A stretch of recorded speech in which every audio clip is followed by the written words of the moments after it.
Double engine सरकार की ताकत का एहसास आज पूरा भारत कर रहा है। पूरे भारत के अंदर आज इसका एहसास हो रहा है। लेकिन 140 करोड़ भारतवासी गौरवान्वित हैं, खुश हैं, प्रसन्न हैं, लेकिन कांग्रेस को इससे भी पीड़ा है। और मैं तो इस विधानसभा क्षेत्र के वासियों को, खास तौर पर भवानी खेड़ा और इस गांव खड़क को इस बात के लिए अभिनंदन करूंगा कि इन्होंने कांग्रेस का खाता खोलने ही नहीं दिया, कभी नहीं खोलने दिया। क्योंकि यहां के बहादुर लोग जानते हैं कि लोग जब भी कांग्रेस के लोग आएंगे देश के साथ गद्दारी करेंगे। इन्होंने अपने राजनीतिक स्वार्थ के लिए देश का विभाजन किया, देश के अंदर हिंदू मानबिंदुओं के साथ खिलवाड़ किया, तुष्टीकरण की हदों को पार किया, विकास के नाम पर केवल अपने घर को भरते रहे और भारत की संस्कृति को, भारत की परंपरा को पोषने के सिवाय भारतवासियों को इन्होंने कोई भी ऐसा क्षण उपलब्ध कराने के लिए कभी प्रयास नहीं किया जिस पर हर भारतवासी गौरव के साथ आगे बढ़ सके। बहनों और भाइयों, आपने 10 वर्ष के अंदर हरियाणा के अंदर देखा होगा कि डबल इंजन सरकार के कारण आज यहां पे कनेक्टिविटी बेहतर हुई है, अच्छी सड़कें बन रही हैं, चाहे वहां रोड कनेक्टिविटी हो, एयर कनेक्टिविटी हो, IIT, IIM, AIIMS, one district one medical college के निर्माण का कार्य हो, या फिर विकास के साथ साथ हर घर नल की योजना हो, या फिर गरीब कल्याणकारी योजनाओं का कार्य। अगर इन कांग्रेसियों ने ही विकास का कार्य किया होता, गरीबों का कल्याण किया होता, उनके उत्थान के लिए कोई कार्य किया होता,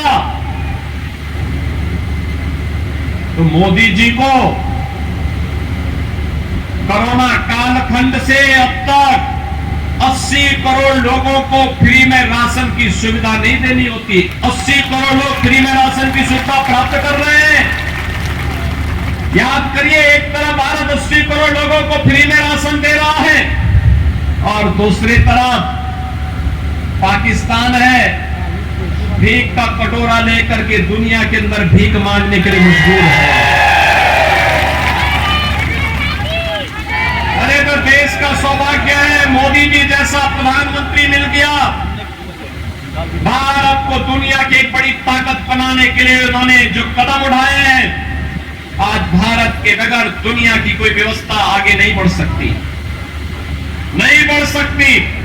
आज मोदी जी के नेतृत्व में भारत दुनिया की एक ताकत बनकर के उभर करके आगे बढ़ रहा है। और यही कारण है, जब देश के पास संसाधन है, ये कांग्रेस के लोग तो कहते थे कि देश के संसाधनों पर पहला अधिकार मुसलमान का होगा, लेकिन मोदी जी ने कहा नहीं, देश के संसाधन पर पहला अधिकार गरीब का होगा, कमजोर का होगा, वंचित का होगा, दलित का होगा, पिछड़ों का होगा, दलितों का होगा। समाज के प्रत्येक तबके को विकास की योजना का लाभ दिया जाएगा।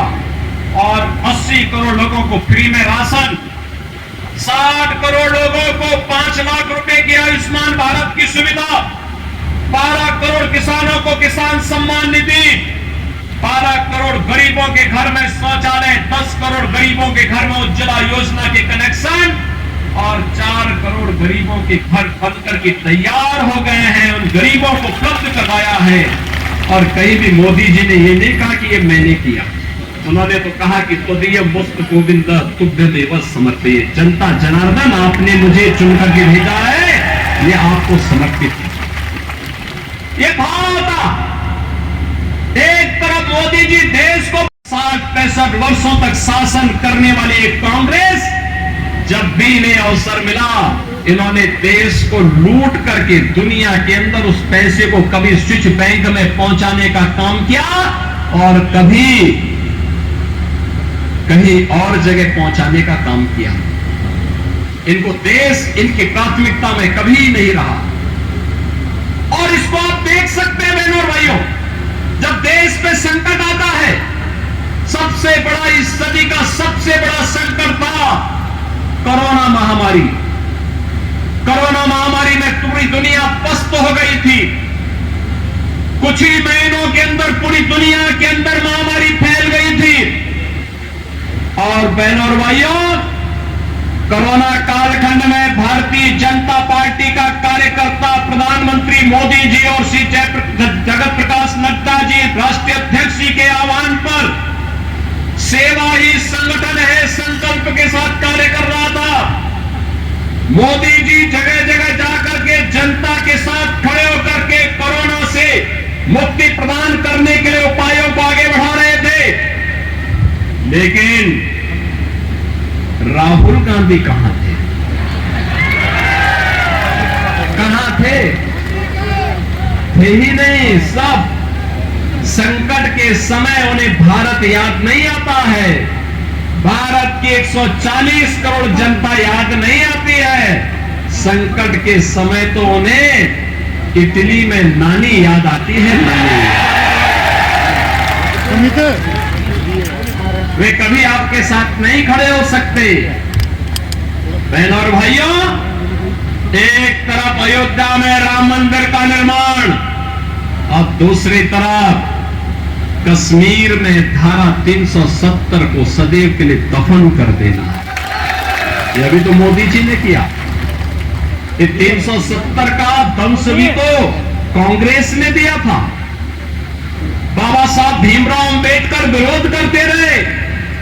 उन्होंने कहा था कि धारा 370 संविधान के लिए अच्छा नहीं होगा, देश के लिए अच्छा नहीं होगा। लेकिन रिश्तेदारी निभाने के लिए उस समय कांग्रेस ने धारा 370 संविधान में जोड़ करके कश्मीर को एक अलग स्टेटस दिया। परिणाम क्या था? पूरा देश आतंकवाद की चपेट में आ गया। कांग्रेस ने देश को विकास नहीं दिया, आतंकवाद दिया, उग्रवाद दिया, अराजकता दी, बेईमानी दी, भ्रष्टाचार दिया, अराजकता दी और हिंदुओं के सामने एक ऐसे चौराहे पर खड़े होने की स्थिति पैदा की जहां ये आपस में ही लड़ सके, भिड़ सके। बहनों और भाइयों, आज तो मोदी जी जब सत्ता में 2014 में उन्होंने एक ही बात कही।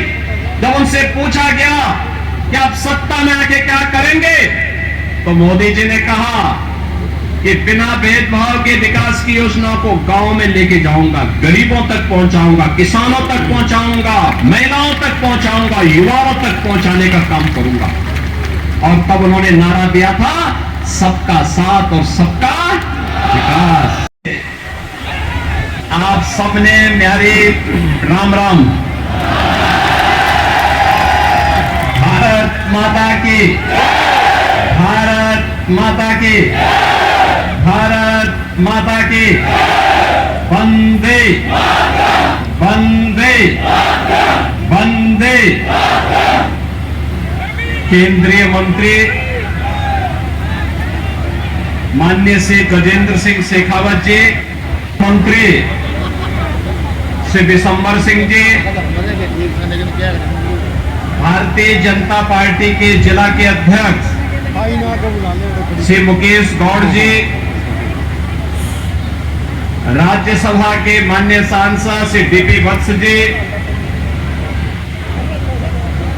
डेरा हनुवास से महंत केशवनाथ जी, चंद्रयान को भेज दो। बाबा भोलानाथ जी, इसमें भाई वो चंद्रयान को तो भेज, विधानसभा के प्रभार सबको देंगे। बहनों और भाइयों, इन बदनसीबों के कारण पूछो ना इन लोगों से क्या कर रहे थे। इनके कारण यूपी में हर तीसरे दिन दंगा होता था। आज मुझे 3.5-7 वर्ष से मैं उत्तर प्रदेश में हूं, डबल इंजन की सरकार यूपी में है। बहन और भाइयों, कोई दंगा नहीं हुआ, कोई दंगा नहीं। दंगाई या तो जेल में है या जहन्नुम की यात्रा में जा चुका है। अब यूपी में दंगा नहीं होता है, और यही पीड़ा कांग्रेसियों को है। कांग्रेसियों की पीड़ा इसी बात को लेकर के है, क्योंकि कांग्रेस ने यूपी के एक खतरनाक माफिया को, बर्बर जो दुर्दांत माफिया था, उसको भी शरण दिया था और कई महीनों तक उसको अपने संरक्षण में रखा था। उसके साथ इनकी व्यावसायिक पार्टनरशिप थी। अब सोचो, माफिया और कांग्रेस की दोस्ती, संगठित अपराध में लिप्त माफिया हो, माइनिंग माफिया हो, वन माफिया हो, पशु माफिया हो, ये सभी इनके शागिर्द हैं। ये सत्ता में आएंगे फिर वही माफियागिरी करेंगे। इसलिए अच्छा है कि सत्ता में ही ना आए, इनको सत्ता से ही दूर रखो। और भारतीय जनता पार्टी जो विकास का कार्य करा रही है, इसके लिए भारतीय जनता पार्टी ने हरियाणा विधानसभा चुनाव में अपने प्रत्याशी के रूप में यहां पर से कपूर वाल्मीकि को उतार करके आपकी सेवा के लिए यहां पे भेजा है। बहनों और भाइयों, देखिए, एक तरफ कपूर वाल्मीकि भारतीय जनता पार्टी के प्रत्याशी आपके बीच, और याद करिए जब अयोध्या धाम में प्रभु रामलला का विराजमान होना था, राम मंदिर में 500 वर्षों के बाद जब वो पवित्र घड़ी आई थी, तो ठीक उससे पहले अयोध्या के अंतर्राष्ट्रीय एयरपोर्ट का निर्माण जो उत्तर प्रदेश के अंदर किया गया, उस एयरपोर्ट का नामकरण महर्षि वाल्मीकि के नाम पर ही किया गया। महर्षि वाल्मीकि एक त्रिकालदर्शी ऋषि थे। हम सबको भगवान राम से साक्षात्कार कराने वाला त्रिकालदर्शी ऋषि कोई था, तो त्रेता युग में थे महर्षि वाल्मीकि। और दुनिया के अंदर जितनी भी रामायण बनी है, लिखी गई है, किसी भी भाषा में लिखी गई है, उसका आधार वाल्मीकि रामायण है। वाल्मीकि रामायण। ऐसे पवित्र ऋषि को कोटि कोटि नमन करता हूं, और हमारा मन हृदय गदगद हो उठता है जब महर्षि वाल्मीकि के नाम पर हम लोग, प्रधानमंत्री मोदी जी ने एयरपोर्ट के नामकरण की घोषणा की। बहनों और भाइयों, मैं आप सबसे यही अपील करूंगा, श्री कपूर वाल्मीकि को भारतीय जनता पार्टी ने अपना प्रत्याशी उतार करके हरियाणा विधानसभा के इस चुनाव में, इस ऐतिहासिक क्षेत्र में, जहां पर 1967 में भारतीय जनसंघ के ठाकुर नसीब सिंह जी विधायक बने थे। अब याद करिए कितना पुराना इतिहास है, और उस इतिहास को फिर से दोहराने की आवश्यकता है। आज एक वाल्मीकि समुदाय का एक समर्पित कार्यकर्ता आपकी सेवा के लिए भारतीय जनता पार्टी के द्वारा भेजा जा रहा है। आप सबका मैं आह्वान करूंगा, 5 अक्टूबर को शारदीय नवरात्रि आने जा रही, 3 अक्टूबर से ये शुरू होगा, और 12 अक्टूबर को विजयादशमी होगी। बहनों और भाइयों, विजयादशमी धर्म, सत्य और न्याय की विजय का पर्व है हम सबका, और विजयादशमी के पूर्व भारतीय जनता पार्टी का झंडा, कमल आपके यहां खिलना चाहिए। आह्वान करने के लिए मैं आपके बीच आया हूं। श्री कपूर वाल्मीकि को चुनाव जिताकर यहां से भेजेंगे, जाएंगे? माताएं भी बताएं, जाएंगे ना? सभी लोग तैयार हैं?